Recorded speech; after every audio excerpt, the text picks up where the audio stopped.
Yeah, within hours of Mayor Tiffany Henyard appointing a new village administrator last night, allegations were surfacing about his background, including some startling allegations of inappropriate behavior. My next appointment will be for village administrator. Last night, Dalton Mayor Tiffany Henyard appointed a new top aide to a $100,000 a year job without board consent. 34-year-old Michael A. Smith, who's been active in South suburban politics for years.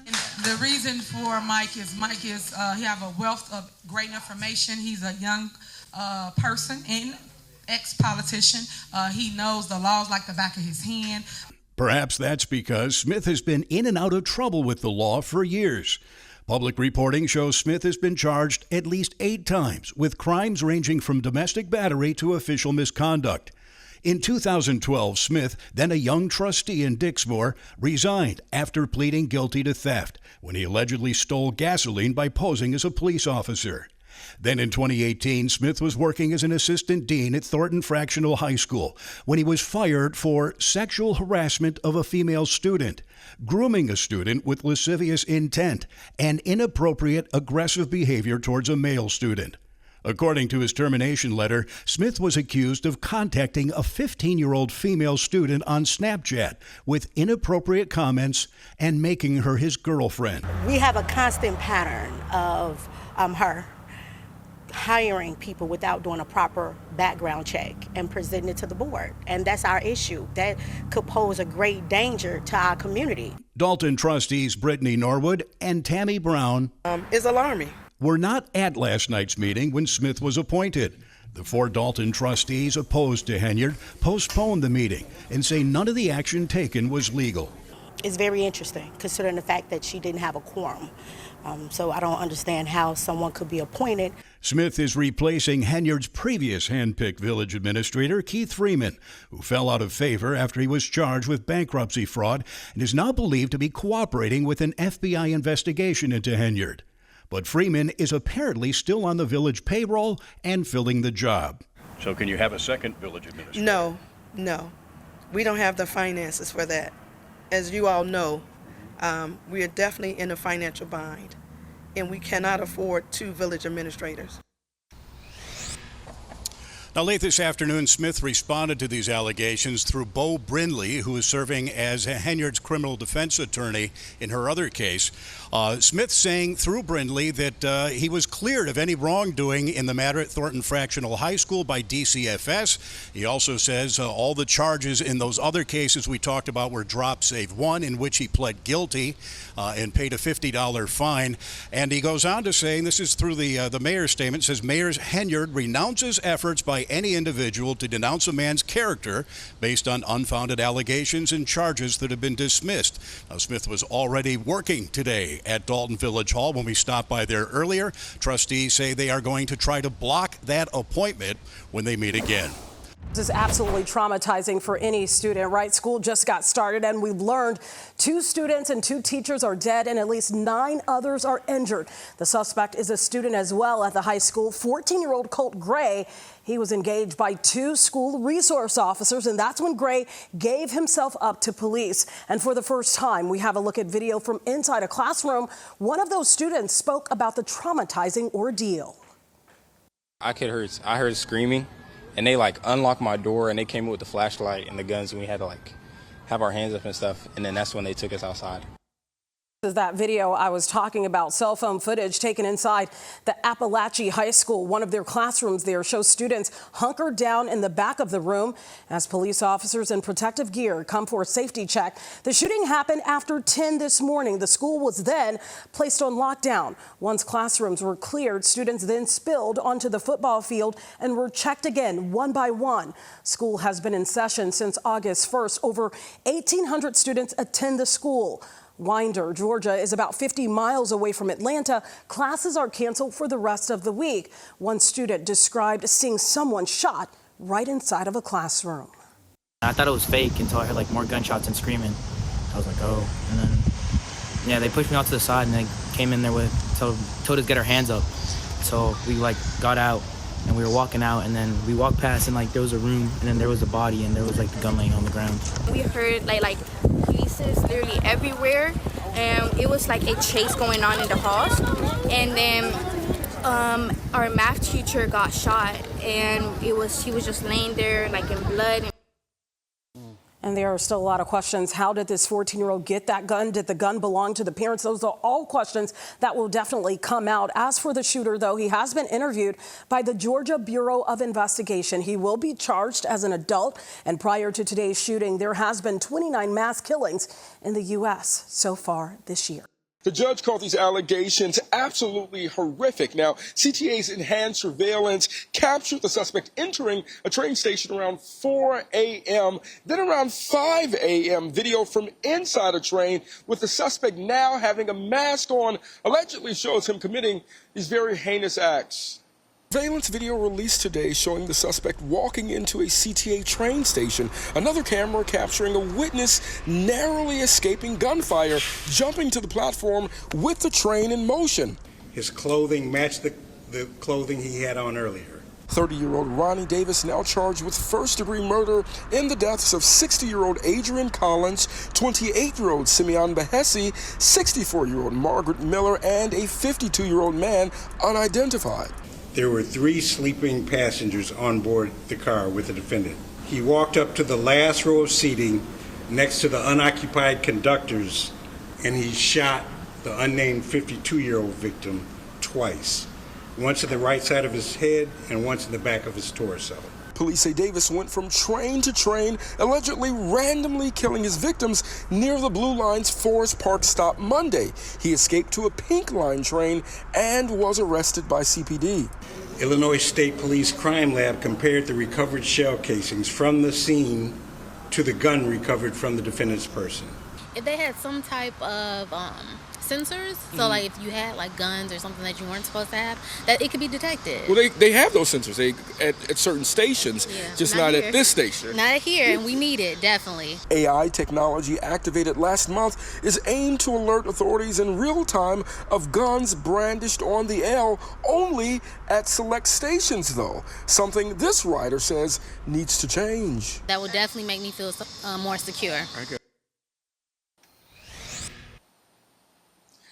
Now, a CTA employee actually saw the suspect on the Pink Line and then alerted authorities. We also learned that a suburban police officer that was familiar with this suspect identified him from a surveillance video. Now, we do know that Davis will remain in custody. He was denied pretrial release. He'll remain in jail, now charged with 4 counts of murder. This is one of those stories that definitely impacts you for the rest of your life. I'm talking about us being the news crew. What you're going to see is chilling Ring camera video. It shows a gunman cocking a gun 3 times. On the other end is a mother and her young son. And that robber is still out there, leaving this family scarred for a second time around. Okay, I got my baby. Please don't hurt. Please don't hurt. No, please. You are listening to a mother's desperate plea to save her life echo through the streets of the greater Grand Crossing neighborhood on Labor Day. You can hear in the Ring camera footage the man holding the gun was seconds away from pulling the trigger. He proceeded to say, "Open your purse. I'm not playing with you. I'll blow your brains out." It was daylight in the 7300 block of South Wabash when Samira Harmon was returning from the laundromat with her 10-year-old son. In the video, you see little Amari take off running. I can't get my mind off of it, basically.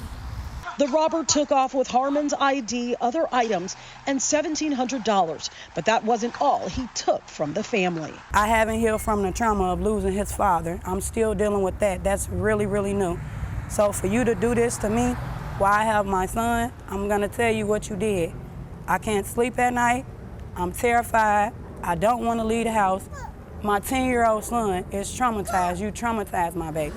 Amari went looking for help for 30 minutes, his small feet pounding the pavement, heartbreak woven into every step. You keep looking around. What are you looking for? I'm scared. What are you scared about? About getting shot. Thinking fast on her feet, the single mother of 2 tricked the robber to think police were coming. That's when the man hopped in the passenger side of a waiting 2019 blue Honda Civic and took off, but left behind a memory that can't be erased. I have been doing okay, but I just can't get my mind off of it. The money Harmon saved was for a fresh start. So I feel like Chicago, I love my city, but I'm getting my kids out of this city. I refuse to lose my son or my life to gun violence. I'm scared to walk up and down the street. I'm a taxpayer. A promise she made to her 2 little boys. He could have took our lives. Definitely, he could have took our lives. Well, people in that neighborhood reported seeing that man casing the area, even trying to break into a home at one point. We did contact the Chicago Police Department. They tell us Area 1 detectives are on the case. CTA President Dorval Carter, in a rare question and answer session, decried what he called a heinous act, but sought to reassure riders that the CTA is safe. Carter has touted a $65 million budget this year just for security, but he says it's impossible to prevent all crime on a system this large. You're talking about a system that has 145 rail stations, 1,500 rail cars, 1,800 buses, covers almost 240 miles of track, over 1,500 miles of bus routes, over 10,000 bus stops. It is huge. And we obviously are focused on how to address that as best as possible. Carter referenced CTA's 33,000 surveillance cameras. The system also deploys 300 security guards and a dedicated unit of Chicago police officers assigned to patrol on trains and buses 24/7. And last week, the CTA announced a trial of a new AI technology called Zero Eyes that deploys 250 cameras at stations to purportedly detect guns. But that system was apparently not in use on the Far West branch of the Forest Park Blue Line. As you know, that technology has just been rolled out in the last couple of weeks. It's a pilot in which we're trying to determine how effective it can be or will be in the future. It was not a factor in this particular case. 40th Ward Chicago Alderman Andre Vasquez, who has called on Carter to resign over reliability and safety issues, says he's equally concerned that the 4 victims were sleeping on the train. He says homelessness has been a persistent problem. The inability of CTA's leadership to actually address the homelessness that's happening on the trains also is something that needs to be looked at. We have engaged and have provided more resources to support people who are homeless on CTA than ever in the history of our agency. That includes partnering with social service agencies who are out on the CTA every night, providing services to support them and to provide them options other than sleeping on CTA trains. Carter called on more funding for homelessness prevention, but says it's a problem that goes beyond the scope of just the CTA itself. Want to know Chicago politics? Listen to Paris. Elections, conventions, corruption, there's a lot to get to. Paris Schutz, the most trusted name in Chicago politics. Making sense of the issues that impact all of our lives. Is on Fox Chicago. I'm Paris Schutz, and I get to cover politics in the world's most fascinating political city. Find Paris on air on fox32chicago.com and streaming on Fox Local. Let's get started. The South Side decorated with blue ribbons on the streets. This is going to be a full honors funeral for Officer James Crowley, a Morgan Park native who fulfilled his dream of becoming a police officer. But his career was cut short by a terrible crash that ended that career, and last week he died at age 59. Officer Crowley joined Chicago Police a year prior to the crash that altered his quality of life at age 22. In 1987, a drunk driver crashed into the squad car that he was riding in with other officers. 1 was killed, 3 hurt. Crowley suffered traumatic brain injury. He was living in a specialized care facility in Texas, and in 2019, his sister brought him home to Chicago for Christmas to feel the holiday warmth of family and neighbors' love. Crowley could communicate and was able to exhibit his well-known sense of humor. His police career was cut short, but he was not forgotten, and today he will be honored for serving Chicago. You know, to think he served for 13 months and then spent 36 plus years in a wheelchair, and to not feel sorry for himself, to not say woe is me, but to do everything he could to remain positive. And he was so proud to say he was a member of the Chicago Police Department. That's what he was most proud of. Well, this morning, residents of the South Side are asked to line the streets for a final salute to Officer Crowley. The hearse will leave McGann and Son Funeral Home at 107th and Pulaski. Then it will drive to St. Christina Church on 111th Street here for the funeral. Streets in between will be closed for the procession at 9 a.m. This happens to be the 37th anniversary of the crash that ended his career. I'm told that his family wanted the funeral to take place on this day. Reporting live, I'm Joni Lum. Back to you. So touching what Alderman O'Shea had to say about Officer Crowley. Families in Illinois have a new way to save for college and a great incentive, too. They can now roll over any leftover college saving funds into their child's retirement savings. Illinois has what's known as the Bright Start and Bright Directions 529 college savings account. In the past, state law allowed parents to leave any leftover money for future use by another family member going to college or roll over into an Illinois ABLE account, which is an investment account for families of people with disabilities. Well, now they have another option. If they don't use the 529 for whatever reason or have leftover funds, that money can now roll over into Roth IRAs with no penalty. But one of the complaints I've heard is, well, what if my kid doesn't go to college? What if my kid gets a scholarship and doesn't need all of that money? Now, thanks to new legislation in Illinois, you can roll that extra money, up to $35,000, over into a Roth IRA. Parents want a bright future for their children. Often that means giving them access to education, but it's also making sure that they'll have that head start on saving for retirement so they'll be able to enjoy their golden years someday. And the money will specifically go into the child's retirement savings, who is the beneficiary of the 529. The state treasurer also says if you have money in your 529 and your child gets a scholarship, you can take that money out of the 529 tax and penalty free up to the full amount of the scholarship. Homewood Flossmoor Community High School is stop one of a 3-day tour by top officials at the University of Illinois Systems to sell the colleges and also listen to concerns of potential students. We take great pride in offering an amazing education at an affordable price. University of Illinois Chancellor Robert Jones leads a delegation of school officials, including leaders of all 3 statewide campuses, to hear from students at Homewood Flossmoor High School.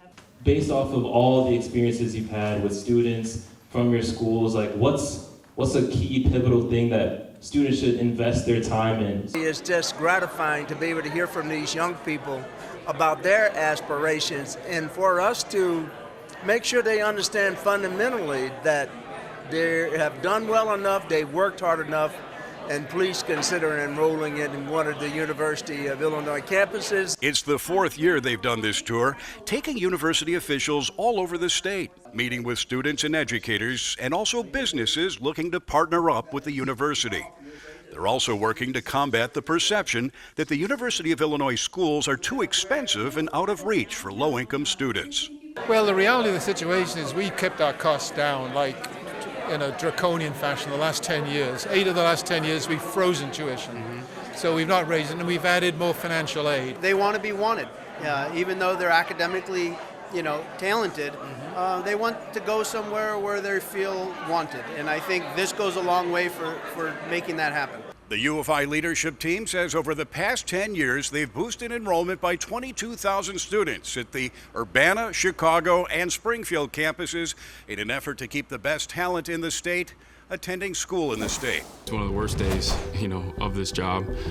It's hard to tell that many people that their dream's ending. The ironic thing for me is I've been cut in this building before.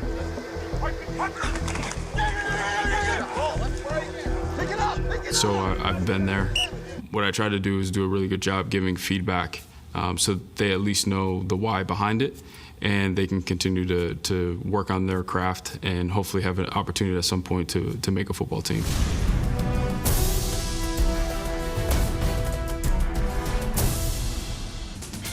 Well, that's one thing you can always count on, Ryan Poles being a Players GM. And tonight, you can watch the season finale of Hard Knocks with the Bears on HBO and streaming on Max. 5 days away from kickoff, where the Bears will host the Titans for their opener. And All-Pro cornerback Jalen Johnson made it clear that he's done with all the preseason hype and chatter. Instead, he's focused on what's set to take place on the field. I'm done buying into the hype, honestly. So, I mean, like I've said before plenty of times, I've had some pretty good rosters and plenty talented, people in the locker room. Sometimes where, oh, yeah, this is our year, this is our year. So, I mean, everything that we got in this locker room, it sounds good, it seems good. I mean, I've seen it. But at the end of the day, none of that matters. Preseason hype for me don't move me either.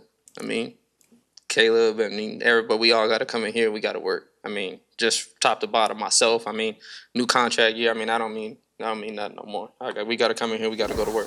Game week really started today. The anticipation, the enthusiasm building for Sunday's home opener against the Titans. I got together with Bears President and CEO Kevin Warren earlier today at Hallis Hall. Warren admitted he has subtle excitement, but is more so focused. And since he lives in the city, he's feeling the fans' energy and giddiness towards the season opener. I see people already wearing Bears jerseys for the game this weekend, but you can feel it. That whole, it's kind of like, what does momentum feel like? But it really is a palpable feeling of there's a sense of excitement. And I've lived in Chicago now since 2019, and I can say since I've been here, and even though I was at the Big Ten and I live downtown, I have never felt it like I'm feeling it here these last couple weeks. We just got out of a staff meeting now, and I made it very clear, we're on the front end of this wave, and hopefully this wave will last 12 to 15 years, but we're on the front end of it. But the key for us now is to stay focused, to stay resolute, not to get giddy at all. Don't look at tomorrow. Don't even look at this afternoon. Look at today, this morning. Yeah, let the fans get giddy. I asked Warren if he had any updates on the stadium. He said he continues to meet with city business leaders, actually had a meeting earlier this morning, and continues to find ways to make a new lakefront stadium work for everyone, the Bears, the city, and the taxpayers. Well, braces apparently are no longer dreaded. They're now actually a cool fashion statement, a dangerous one at that, though. Dentists are seriously warning against this trend. It's nothing new. In fact, Thailand banned it back in 2018 because 2 teens died. But it's having a resurgence. TikTok videos showing how to buy and apply DIY braces at home are going viral. A local dentist says the so-called teeth jewels can actually cause serious teeth damage, infections, and you might end up swallowing toxic chemicals. We really don't know much about the materials that are being sent to you. So the adhesives and also the metal material, the brace itself, may have cadmium or lead in it. When you see an orthodontist, that material is made out of surgical grade stainless steel. So you know those materials are safe for you. Dr. Durbin says if you're thinking about improving your smile, it's best to chat with a dental professional to find safe, affordable options. Coming up on the news at 5, the other risky smile trend, dentists are sounding the alarm. 63 days to go until the general election, and new polling data reveals it is still anybody's race. According to a Real Clear Politics average of recent polls, Vice President Kamala Harris holds a 1.8% lead nationwide, with slight leads in each of the Midwest blue wall states of Michigan, Wisconsin, and Pennsylvania. At a Labor Day rally in one of those states, Michigan, Harris said voters should not take anything for granted. We know this is going to be a very tight race, to the very end. And Harris has reason for concern. According to Real Clear Politics, President Joe Biden held a 7% lead nationally on this day 4 years ago, and former Senator Hillary Clinton was up 4%, with substantial leads in each of the blue wall states. Clinton went on to lose those states and the election in 2016. Let's not pay too much attention to the polls. Let's know, like Labor always does, we are out here running like we are the underdog in this race because we know what we are fighting for. Harris also made a joint appearance with President Joe Biden in the swing state of Pennsylvania, while VP nominee Tim Walz rallied in Milwaukee. In 10 days, Harris and Trump meet for their first face-to-face debate. Illinois Governor J.B. Pritzker cautions that Harris shouldn't take Trump lightly. we shouldn't be thinking that somehow that Kamala Harris has a greater ability to win a debate than Donald Trump. They're going to come in as significant rivals with very, very different points of view. Trump and running mate J.D. Vance did not hold campaign events today, although took to social media to mark today's Labor Day holiday. For 62 years now, one of Chicago's most unusual traditions taking place on Labor Day, a parade where everybody marches and nobody watches. Why do you march every year? It's a great place to be in Lakeview, and a sense of togetherness. Community, right. Absolutely. Officially, it's the Wellington Oakdale Old Glory Marching Society, WOGMS for short, and it's been happening every Memorial Day and every Labor Day since 1962. My parents were in the first parade. I came along 2 years later, and I've marched in every parade since. Parade organizer Mike Lufrano knows the WOGMS story by heart. It started with one guy, Al Weissman, who lived in the house behind me, decided to teach his son about patriotism. And he marched around the block, and they talked about America, and they talked about the flag. And a couple of neighbors said, "What are you doing?" And he told them, and they said, "Can we join?" They call it the Do-It-Yourself Parade. People walking, kids on bikes, and lots of dogs. You won't see people standing on the curbs watching a parade go by. We are the parade. So everybody here on foot, on bicycle, in a stroller. How many of these have you done? Probably about 30. 30. Well, twice a year. A lot of years. Still doing it, even though the kids won't anymore. We just moved to the neighborhood a month ago. So you've never done the WOGMS No, before? we're new. We learned about it yesterday. Oh, really? Our neighbors told us, come on out. Everyone comes out and they march. So What do you think of that's why this? we're here. It's fun. Oh my gosh. We love seeing everybody out and about. Another WOGMS tradition, former Illinois Secretary of State Jesse White. Now 90 years old, White has been bringing his drum corps and tumbling team to WOGMS for half a century. It's one of the things that makes Chicago, Chicago, isn't it? Oh, no doubt about it. It's rare. It's wonderful. It's beautiful to see all these wonderful kids, the dogs, the people. And what's amazing about this parade is that over the decades, people have come and gone, neighbors have moved and left, yet the parade continues, they say, because of the strong sense of community here. And they say it's going to continue decades into the future. Well, Foxtrot is back. It's now reopened its first store since closing suddenly back in April. And Joni joins us now from the Gold Coast neighborhood. And what was your favorite treat that you spotted inside there today, Joni?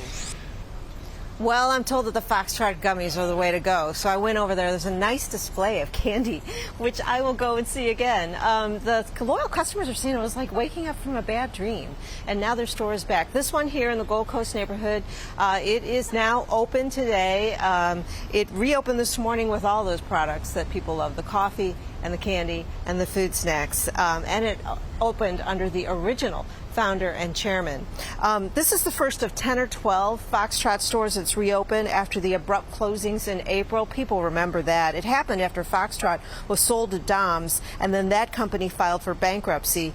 The stores closed here and in Dallas, leaving employees without jobs, food on the shelves, vendors without contracts, and loyal customers were very confused. But this morning, they happily came back on opening day.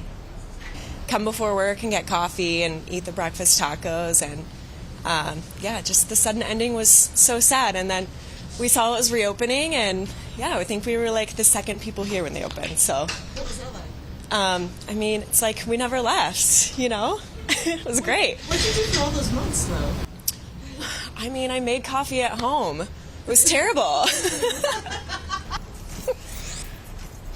That is sad, isn't it? Well, this one is a neighborhood favorite. The founder, Mike LaVitola, he is on hand. He tells me that he handpicks some of the food products and the local coffee products. And he said he was able to do this because some of his managers that he relied on came back, employees came back. It was we're getting the band back together, a wholly Chicago story, and 10 or 12 more stores are going to open soon. Discover Chicago's hidden gems and untold tales. If you look up, odds are you're seeing our work. They have such an intense and fierce look when they swoop down to grab a fish. 3, 2, 1, go! Fox 32's photographers share the stories they've captured with you. Fountain jet shoots up about 150 feet. Our designers, the sky is their canvas. See Chicago through their unique lens. Streaming now at Fox 32 on Fox Local. Download Fox Local on these streaming platforms and start watching. Now to that beverage so closely tied to the history of Chicago, and one you'll find at most bars across the city and the burbs. Now we're taking a look at how it got its start and how it became so connected to our city's bar culture. Yeah, Sylvia Perez has a look at Malort's past and its future.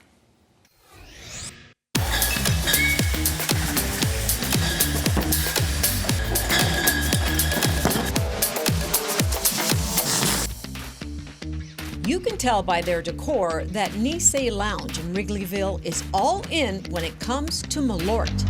People come in from all over the world. I heard this was the Malort bar.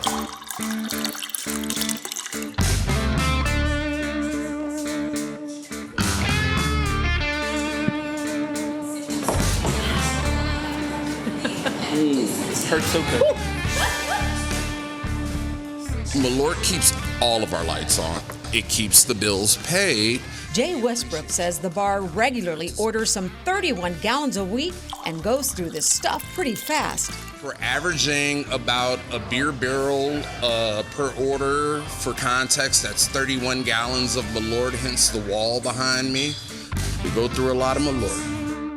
Malort is a beverage that dates back long before Nice. Its Chicago roots are thanks to a man named Carl Jeppson, who immigrated to Chicago from Sweden in the 1880s. The brand is very rooted in the past, and it's rooted in tradition. CH Distillery CEO Tremaine Atkinson says his company bought the brand in 2018 and has been the caretaker of its history ever since. In southern Sweden and the farm country where Carl Jeppson came from, there's a plant called wormwood. In Swedish, it's the Malort plant. Wow. Yeah, that'll linger for a long time. It's likely that he settled into a community that already had a very strong Swedish presence. Lisa Lindstrom from the Swedish American Museum in Andersonville says Jeppson would have likely found a ready audience for his brand here in Chicago. There was already a lot of Swedish social clubs, we had Swedish restaurants, and it's likely that is why he chose to come here, and it probably gave him a pretty good base to start this business. The brand made it through Prohibition by being marketed as a medicinal tonic.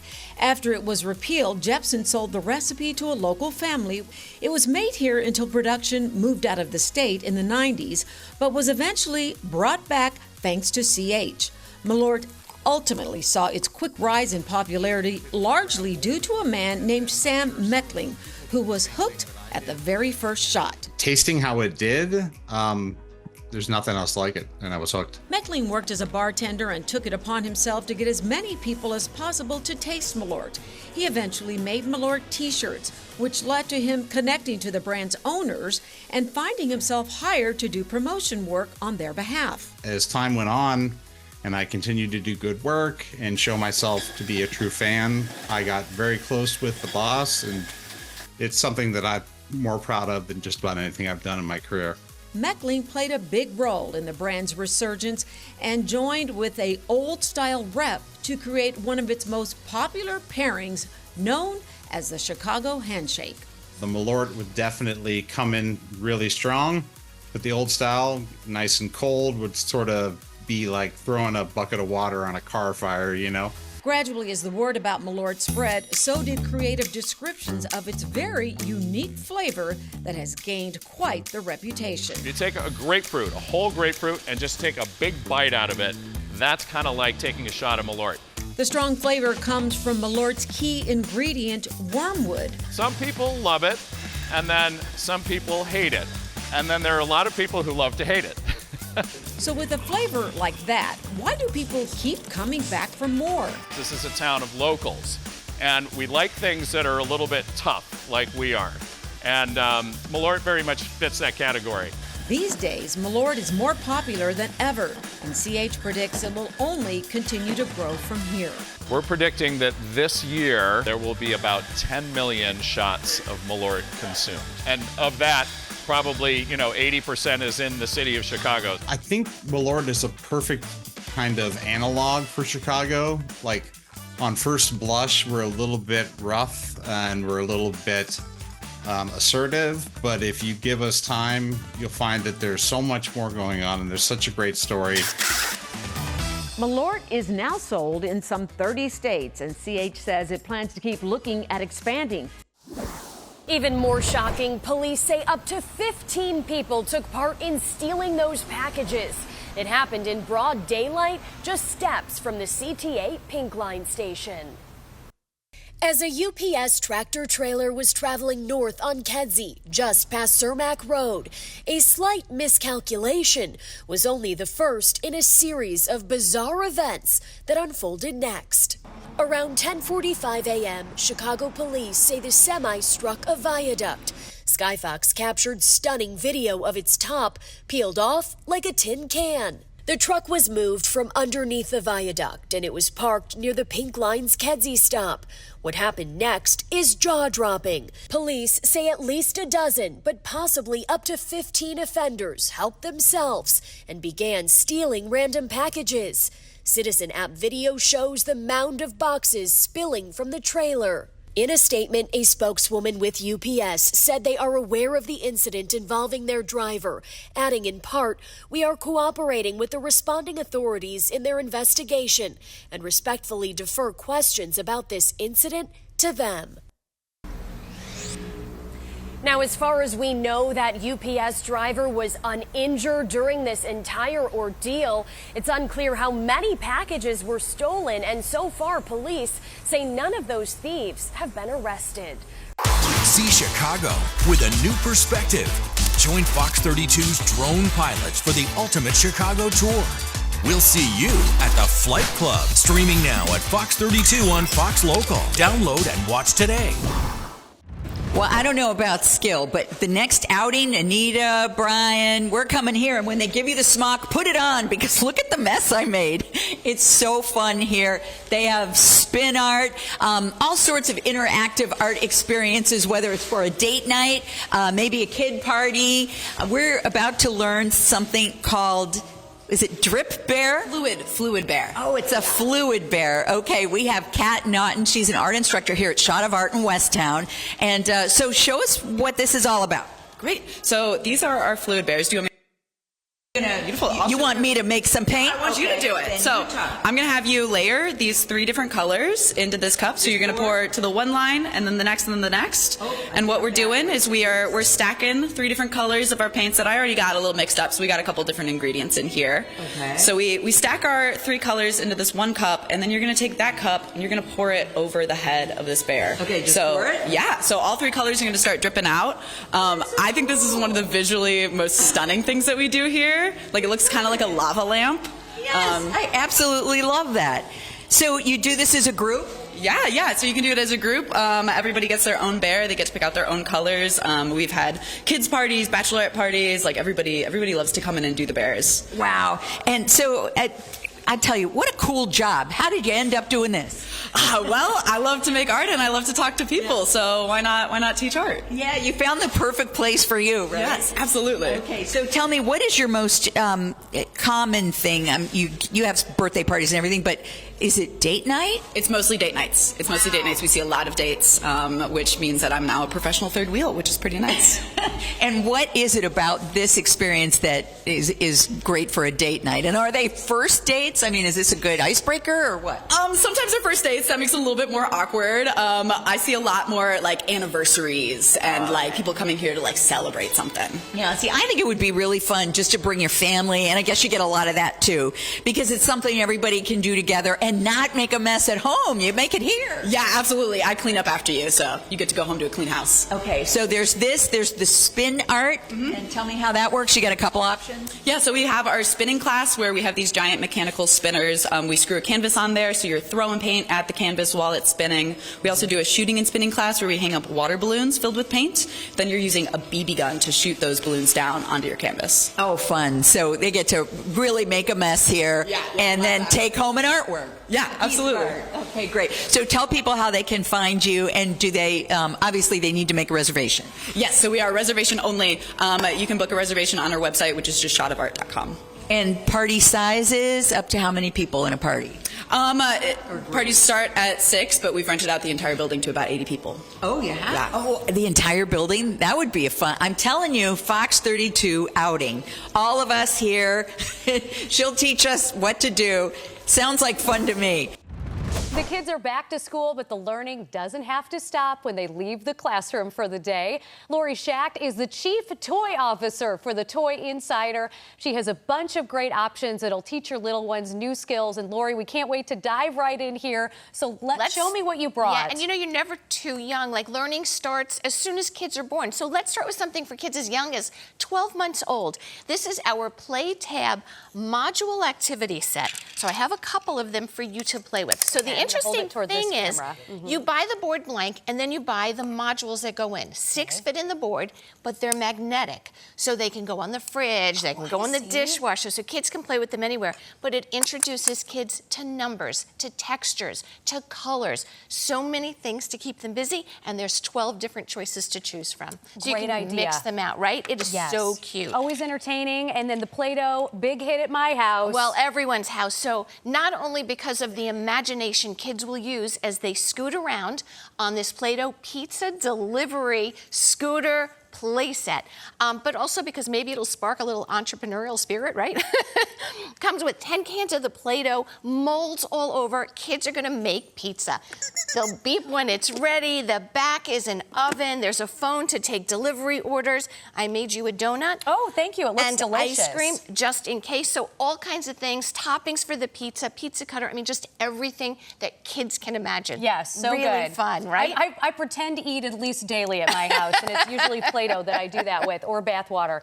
And tell me, now in my house, this toy is in heavy rotation. Yeah, so we already know that you love, that your child loves the kinetic tiles. So yes. Magnetic tiles, really strong. But this is a great set. It's 106 pieces, but this is a ball run. So I created a very small one, but what is this doing? It's teaching kids problem solving, right? As they put this together and make it work. It's all magnets. They put these tubes together. They can build this any way they want. I love that you can see through. Also teaches them about gravity. It's like it's an updated mousetrap game. Yep, really, really fun. And here's an old school toy made new again. Yeah, so everybody loves Spirograph. I could take that back to when I was a child, but not with Bluey. So this is really great. We have our Bluey Spirograph. It comes with the different gears that kids are going to learn about. We have our markers, 5 markers, 4 different gears, the thing to hold it, and of course our Bluey stickers. But what we don't always realize is kids are creating these beautiful geometric design based in math. And hopefully it's going to spark that curiosity and they're going to want to do more. Perfect. And then we've got 2 more for the little scientists at home. Yeah, so our STEM Explorer line, it's a superhero science kit. Everything kids need to do. In fact, I'm going to let you float these magnets because it's kind of like magic. Oops, I didn't do it right. You showed me how to do it before we started, and I already forgot. All right, so kids are going to learn about magnets. Go ahead, float another one. So make them match so kids will understand that they can attract or they can repel each other. So, and it comes with a little superhero science book. Here so people can see, yes. And everything inside is done like a cartoon to give them guidelines, making it a lot of fun. So levitation, color, air pressure, everything. A lot of learning in one little kit. And these Smithsonian kits, I feel like you can find them just about anywhere. I And know. they're always a hit with the kids. And I love this one. This is an amber kit. So kids are actually going to become little paleontologists. Whoops. They are going to chip away at that. Go ahead and chip. I'm not doing it the right way. Okay. Jurassic Park would not want me. And when they do that, what they'll find are 6 simulated amber pieces inside. There's a guidebook that will talk to them about what amber is, and that inside these amber pieces, you're going to find things like insects or leaves or feathers going back millions of years. And it really helped us learn about the ecosystems and things like that from way back when. Where can people go to find more information about everything you brought in? ToyInsider.com. All right, thanks so much. We Thank appreciate you. it as always. Now, if you get the $100 grand, what are you going to do with it? Well, I teach people to take care of themselves. And as a toddler mom, I need to follow my own advice better. So I'm going to grab my sister, who's also a toddler mom, and we are going to have a spa weekend. Oh, my goodness. Wow, that's so sweet. The Fox competition series, The 1% Club, airs every Monday night right here on Fox 32. And if you watched it last night, you saw a contestant from Wheeling who was feeling the pressure on that show. And I'm joined live by Allison Lynn. Allison, good morning. Welcome to the show. We appreciate you. Good morning. Appreciate you having me. Now, so many of us don't really know what it's like to be in a situation like a show that you were on. I'm sort of curious, how was the experience different than maybe what you thought it was going to be? Let's see. Well, I didn't know a whole lot about the show going into it, but the hardest thing to manage, I think, is you have to put so much of your focus on, especially the kinds of questions they have on the show, but you also have to watch the clock at the same time. So it's really just, and even as a yoga teacher, it's so much of it is just about keeping your focus, even though there's stuff going on all around. And, you know, to your point, these are not just regular trivia questions. It's all about sort of testing how your brain works. So it's not even like a, learning about different trivia facts you could know. Your brain kind of has to think differently on a show like this. Yes, it does. And, since this is Fox Chicago, I will give a lot of credit. I mean, of course, my parents, but I grew up going to the District 21 and 214 schools, and so many of my teachers had us do logic puzzles in addition to the other stuff that we were learning. And as I was sitting on the show, one of the things I was thinking about was senior year, one of my teachers, Dr. Ratai, would have us start all of our classes with a whole page of logic puzzles. And as soon as we were done, we'd flip it over. Now, after I was the first person to flip it over a lot of times in a row, and this is good if any young people are watching, I realized I started to slow down and maybe downplay how fast I was doing that. And so this was such a good reminder to not downplay that. And, logic puzzles might get you on a game show. You never know. I love that. So for all the kids who are sort of on their way to school right now, pay attention because you might end up on a game show down the road. When most of us watch these shows, we're in the comfort of our home on our couch yelling at the contestants because for us, it's easy to figure out the answers when you're at home and you're not on set without the lights and no pressure. How did being on set sort of feel different? Do you feel like sometimes maybe we're a little bit too hard when we're watching people in these shows on television because we're not feeling the pressure that you were feeling? Oh, absolutely. I mean, like I said, I manage to manage it as well as I can, but I mean, there are people who study how to keep yourself calm, but just with lights and music. And also, Patton Oswalt is telling jokes the whole time. So it's great. It keeps it light, but there's a lot going on from, laughs to lights to just so many things. Exactly right. All right, really quick, because we're running out of time, a bit of a spoiler for people who didn't see last night's episode. I have to ask, how did everything turn out? Well, I came this close to winning $93,000. But, since I talked about my high school story, I will say, the money would have been life-changing, but I've been telling myself life lessons and experiences are priceless. So, And I promise you, you did a lot better than most of us would have. So seriously, thank you for taking the time. We appreciate you joining us. The CTA won't be breaking ground on the $5.3 billion project until next year, but they are starting to expand their workforce to make it happen. This is the future site of one of the new stations located at 115th and Michigan. This Saturday, the 4th annual Shop Roseland will be held in this lot, allowing community members to envision its future. About 65 vendors and entrepreneurs will be featured, including food trucks and local artisans. Plus, the CTA is partnering with the Greater Roseland Chamber of Commerce for the event to share information with residents about the jobs this project will create. The Red Line extension will connect 95th Street all the way to 130th, expanding transportation and economic impact in the community. The project is expected for completion and service in 2030. Putting CTA on Front Street so that the community can approach them directly. I think this is an opportunity not just to have transportation, but to change lives. We are predicting well over 10,000 just trade construction jobs, and then there are jobs that are beyond construction that are created to support the project, and then ultimately there's an economic benefit of jobs that are created from economic development that follows the project. Shop Roseland kicks off at noon this Saturday, running until 4 p.m. There will be a kids zone, and the event is free for community members to attend. Welcome back to our very first Orange Friday of the season. As you know, we may be all about the Bears here at Fox 32 because, of course, we are the home of the Bears. But we're going to make an exception with this particular segment and spread the love around to some homeless dogs and cats who we can help out. We are joined by our friends at Paws Chicago, Paige Kruger, Ryan Foreman, who have some special guests. Not that I'm not excited to see you guys, but can you give me just a little tip of who we have right here? Yeah. So this is Forte, and this is Clef. From a musical litter, but we're going to go with the Matt Forte lens for the weekend. I love it. And I got to say, there's a lot of craziness going on right now with Orange Friday behind the scenes, but the way they have stolen the attention of everyone here behind the scenes going on, we're not getting work done because everyone's over here. I mean, I'm assuming, Paige, that's probably something that happens a lot with the pup. All the time. Well, and these two came from a litter of 6 puppies. They're 9 weeks old, and they are adoptable, and they'll be at our 5K tomorrow. I want to talk about that. You guys have a great event. First of all, I feel like you guys have great events all the time, but let's talk a little bit about the one that's happening tomorrow. Yeah. So tomorrow is our 5K. It's the biggest dog-friendly event in all of Chicago, and I know we'll be there. The puppies will be there. And so online registration is closed, but you can purchase tickets on site at the event. And for the very first time, we're having an after party. We're calling it the Yappy Hour. Yes. And of course, Fox 32's Sylvia Perez is our MC, so we're very excited to have her there. So that Yappy Hour is free to anyone. You don't need to be at the 5K to go to that.